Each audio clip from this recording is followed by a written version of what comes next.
le Premier ministre britannique qui a nommé cette semaine un nouveau directeur des services secrets de Sa Majesté. Et François, c'est une décision historique qui a été prise. Oui. Est-ce que vous vous souvenez de cette petite musique James Bond, facile. Très bien. Est-ce que vous vous souvenez le siège du MI6 à Londres. Emblématique. Emblématique. Et le nouveau directeur est une directrice. Et là, ça va peut-être vous rappeler quelque chose parce que dans James Bond, précisément, vous vous souvenez de M. M, bien sûr. Ouais. M. Judi Dench. Interprétée par Judi Dench. Eh bien, voici la nouvelle directrice du MI6. C'est la première fois dans l'histoire du Royaume-Uni que cette agence de renseignement extérieur est dirigée par une femme. Alors, ce n'est pas n'importe quelle femme. Regardez ce pédigré absolument incroyable. D'abord, elle est jeune. Je crois que des directeurs de services de renseignement à 47 ans, c'est extrêmement rare. Elle est d'origine géorgienne, c'est-à-dire qu'elle a dans sa mémoire familiale l'idée que, les services britanniques ont travaillé sur cette région du Caucase pendant très longtemps. Elle a une formation d'anthropologue à Cambridge, qui a longtemps été considérée comme un nid de formation des espions britanniques. C'est l'ex-directrice adjointe du MI5, autrement dit, sa formation de départ dans les services de renseignement, c'est le contre-terrorisme et le contre-espionnage. Et surtout, elle était jusqu'à présent Mrs. Q, c'est-à-dire celle qui était responsable de toute la section technologique du MI6. J'ajoute à ce pédigré absolument sublime qu'elle est totalement bilingue en arabe, ce qui, par les temps qui courent, peut naturellement aider. C'est vraiment génial. On est d'accord que cette femme est donc la première chef de ZFE du MI6. Pourtant, la féminisation des espions, ça date pas d'aujourd'hui.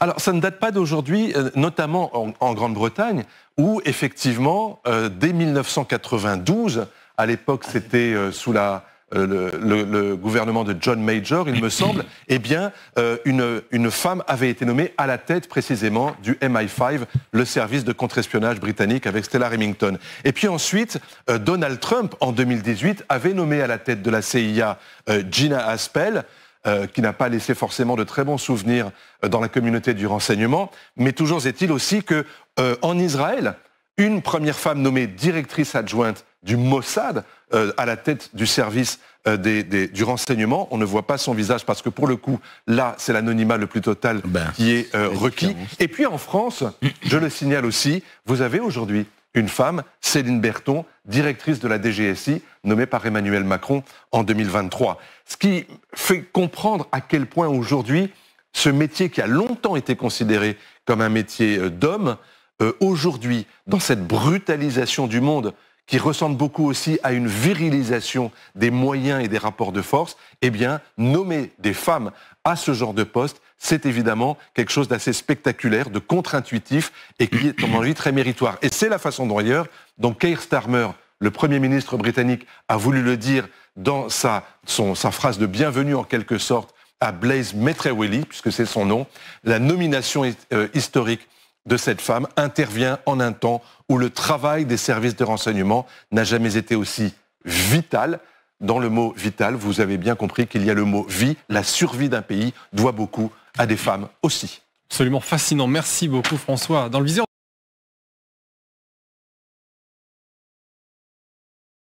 Elles s'appellent Yolande, Alisa, Sylvia. Elles viennent des 4 coins du monde. Elles sont les espionnes d'Israël. Un livre raconte leur histoire, dévoile leurs secrets. Les Amazones du Mossad, au cœur des services secrets israéliens, aux éditions Saint-Simon. Son auteur est notre invité, l'historien Michel Bar-Zohar, biographe également de David Ben-Gourion et de Shimon Peres, spécialiste des services secrets israéliens. Bonsoir, merci beaucoup d'être avec nous. Bonsoir, plaisir. Votre livre démarre avec l'arrivée d'un homme devant sa chambre d'hôtel. Cet homme, c'est Ibrahim Othman, le chef de l'agence atomique syrienne. Et au moment où il va entrer dans sa chambre, il tombe sur une femme qui sanglote et qui prétend avoir perdu la clé de sa valise. Il finit par lui proposer la clé de sa chambre pour l'aider à ouvrir sa valise. Et sans qu'il s'en aperçoive, elle prend l'empreinte de la clé. Le chef de l'agence atomique syrienne venait d'être piégé par une des Amazones du Mossad. Et avec 2 autres d'entre elles, l'organisation va finir par mettre la main sur ces documents. justement, qui vont permettre à Israël de bombarder le réacteur nucléaire syrien de Deir ez-Zor. C'était le réacteur construit par Saddam Hussein avec l'aide de la France d'ailleurs. C'est le début de votre livre et qui dresse le portrait d'une vingtaine de ces Amazones du Mossad, de la première, Yolande Armor, jusqu'à Aliza Magen, la première femme à devenir numéro 2 du Mossad. Des femmes composent maintenant plus de 40% des unités opérationnelles du Mossad. Le Mossad est-il devenu féministe? En effet, le Mossad est devenu l'organisation la plus féministe d'Israël et peut-être du monde entier. Parce qu'auparavant, on avait l'image de ces James Bond du Mossad, des hommes virils, très forts, très intelligents, qui faisaient des choses incroyables. Mais ce n'était pas vrai. Ils étaient là, mais il y avait près d'eux, et souvent en dessus d'eux, comme des commandantes ou chefs d'équipe, des femmes. Des femmes. Et en même temps, lorsqu'on vous lit, les femmes ne jouaient qu'un rôle mineur au départ. Qu'est-ce qui a convaincu celui qu'on appelle le Ramsad, c'est ça, l'un des directeurs du Mossad, de leur donner des missions majeures? Ils ont découvert peu à peu les qualités spéciales des femmes. Premièrement, toutes ces femmes, la majorité venues de partout dans le monde, très patriotiques, avec un amour pour Israël et le sentiment qu'elles devaient faire quelque chose pour protéger ce petit pays. Puis, elles n'ont pas d'ego. L'ego, c'est le malheur des hommes, comme vous savez. Elles n'ont pas d'ego. Les femmes pensent beaucoup plus à la mission qu'à elles-mêmes, à leur position. Maintenant, beaucoup plus intuitives que les hommes, plus créatives et plus capables de réagir, d'improviser des solutions quand quelque chose qui n'est pas prévu arrive au cœur d'une mission. Alors vous avez toutes rencontré, et ce qui est frappant, effectivement, ce que vous dites, elles sont toutes différentes. Il y en a qui sont très belles, qui utilisent leur charme justement pour berner l'adversaire. D'autres, au contraire, ont un physique plutôt banal. Qu'est-ce qui vous frappe chez elles? Qu'est-ce qui les rapproche en dehors de ce patriotisme dont vous parlez? Il y a chez toutes ces femmes, il y a une petite étincelle dans les yeux. Étincelle dans les yeux. L'une parle de ça d'ailleurs, de cette étincelle. Voilà, c'est le petit goût de l'aventure. Parce que quand même, vous devez avoir énormément de courage. Et puis la dévotion à la mission. Elles sont beaucoup plus sérieuses que les hommes avec beaucoup de sang-froid. J'ai parlé à Elles ont plus de sang-froid que les hommes. Oui. Ah oui. Et j'ai parlé à une d'elles. Je lui dis, mais tu n'as pas eu peur. Elle a passé 14 ans dans les endroits les plus dangereux. Je dis, mais tu n'as pas eu peur? Elle me dit, j'avais eu peur d'une seule chose, de ne pas réussir dans ma mission. Vous voyez, ça veut dire que pour eux... Déterminée. C'est terminé. Ça, c'est le... Cette détermination. Alors, il y en a une qui participe à l'enlèvement du nazi Adolf Eichmann, on le voit dans le livre, en 1960 en Argentine. Une autre, une Uruguayenne qui s'installe au Caire. Car dans les années 60, on le voit bien dans le livre, c'est l'Égypte que veut espionner Israël. C'est l'Égypte de Nasser, le vrai ennemi à l'époque. En effet. Et puis la Française aussi. La Française, nous avions une Française, Danielle, formidable, qui est aussi partie au Caire en tant que la femme d'un agent qui était déjà là. Ils ont joué le rôle d'un couple marié et elle était française. Elle a participé à la révolte des étudiants en 68. Elle a brûlé son soutien-gorge.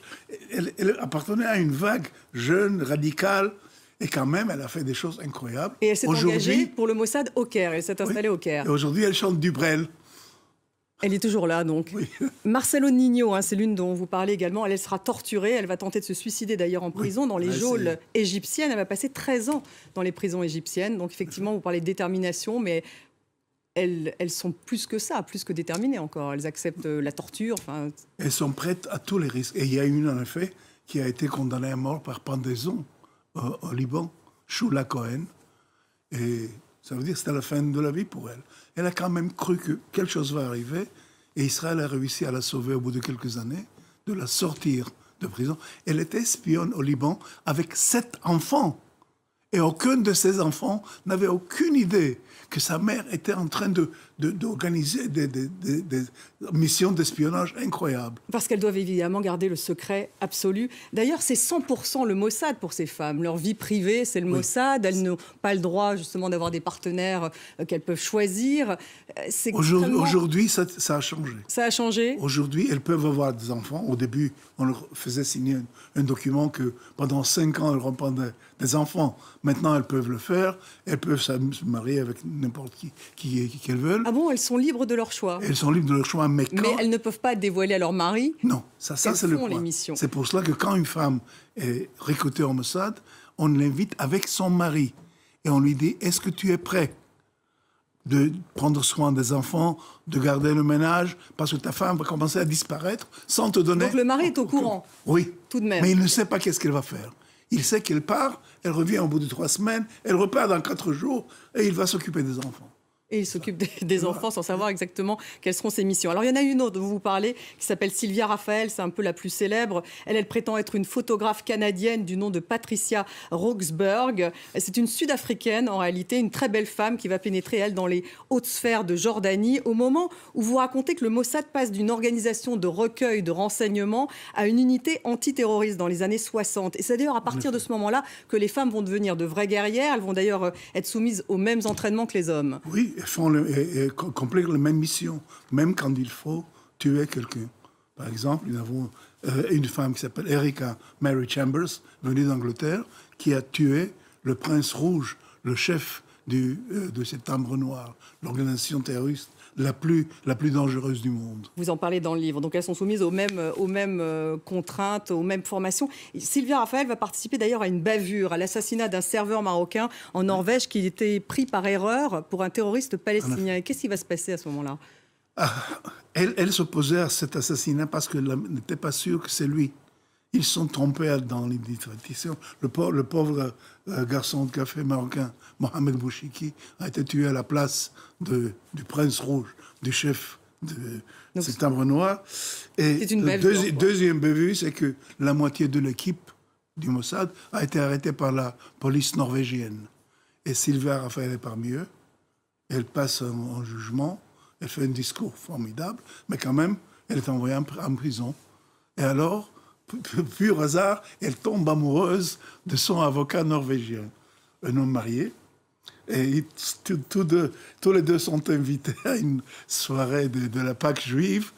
Il vient avec sa femme, et la fille de l'ambassadeur, qui est l'Europe, se joue sous la table et voit qu'il se tient par la main dans la main au-dessous de la table. Et à la fin, elle est libérée, l'avocat divorce de sa femme, et tous les deux sont mariés et viennent vivre dans un kibbutz. Elle continue à travailler pour le Mossad après cela? Non. Elle a arrêté. Elle a été déjà brûlée. Elle ne peut pas. Elle ne pouvait plus. L'obsession d'Israël, ce n'est plus l'Égypte, aujourd'hui c'est l'Iran. Alors l'Iran, il y a une des Amazones qui a volé des archives du programme nucléaire iranien en 2018. Elle n'avait pas froid aux yeux. Il y a eu une centaine de membres du Mossad qui ont travaillé là-dessus, et il y avait plusieurs Amazones. Celle dont nous parlons, c'est celle qui a été envoyée sans savoir pourquoi, de concentrer sur un bâtiment délabré dans un quartier perdu. Elle ne savait pas pourquoi, mais on lui a dit, vous prenez des photos, vous prenez des films, vous nous dites exactement à quelle heure les gardes s'en vont, quand est-ce qu'ils reviennent. Et finalement, le Mossad reçoit l'instruction. Vous savez, vous avez 6h29 pour pénétrer dans ce bâtiment, pour briser les coffres-forts, pour obtenir tous les secrets de les archives nucléaires et venir les ramener en Israël. Et ce qui a eu lieu finalement, le président de la République a donné un prix de la sécurité au Mossad, et qui a reçu le prix du président? Une femme. Une jeune femme qui participait à cette opération. Avec des photos prises du dos, bien sûr. Aliza Maghen, c'est la première tout de même à devenir la numéro 2 du Mossad en 1997. Donc jamais de numéro 1 au Mossad. Il restera ce plafond de verre. Mais vous voyez, ça c'est le rêve des chefs du Mossad. Yossi Cohen, qui était le chef du Mossad jusqu'à il y a 2 mois, m'a dit, mon rêve le plus cher, c'est de voir une femme à la tête du Mossad. Pourquoi il dit une femme peut diriger le MI6 des Anglais? Pourquoi une femme peut diriger la CIA américaine et pas chez nous? Et pourquoi? Et il y avait une qu'on préparait. Mais à un certain moment, quand on pensait qu'elle sera la prochaine, elle a quitté son travail. Et je lui dis, mais pourquoi tu étais si proche du sommet? Pourquoi tu as quitté? Elle a dit, j'avais cette étincelle dans les yeux, mais un jour je me suis réveillé, elle n'était plus. Et c'est devenu de la routine. Moi, je ne voulais pas de la routine. En tout cas, ce n'est pas exclu que la prochaine patronne du Mossad soit une femme. Merci beaucoup d'avoir été avec nous, Michel Bar-Zohar. Votre livre, c'est Les Amazones du Mossad, au cœur des services secrets israéliens. C'est aux éditions Saint-Simon. Merci beaucoup d'avoir été